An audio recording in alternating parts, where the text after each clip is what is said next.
زنده‌باد اردوی ازبق افغانستان. عقل ما را وزیر دفاع بده.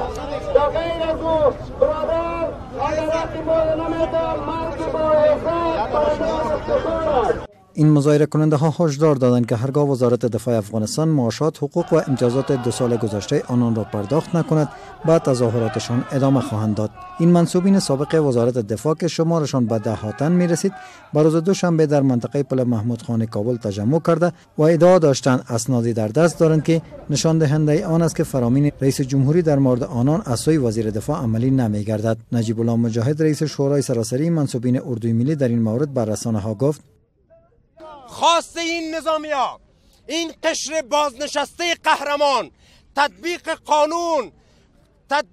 قانون و جلوگیری از فساد هست. شواهد کافی نزد ما وجود داره و فرامین کابینه از طرف وزیر دفاع و تیم کودتاچی اشرار کمونیست نقص می‌گرده. وی همچنان از برخورد نادرست پلیس در جریان مظاهره نیز انتقاد کرد. پرداخت معاشات دوره کاری، امتیازات تقاعد و توزیع نمرات زمین برای ساخت سرپناه خواست‌های اساسی این منصوبین را تشکیل می‌داد. در این حال محمد آرون بارگزی، مشاور حقوقی شورای سراسری منصوبین سابق اردوی ملی نیز گفت یک تعداد حلقات مشخص در برابر پرداخت امتیازاتشان مانع ایجاد می‌کنند.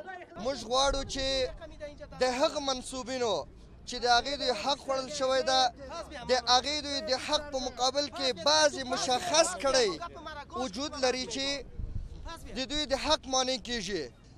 موږ د رسنیو د انظارو په مقابل کې نن چې د هر وګړي د هر کتلې او د هر جریان حق سلبیږي، موږ د هغې ملاتړ یو او د هغې د حقوقو نه به په موجه او په قانوني شکل سره موږ دفاع کوو.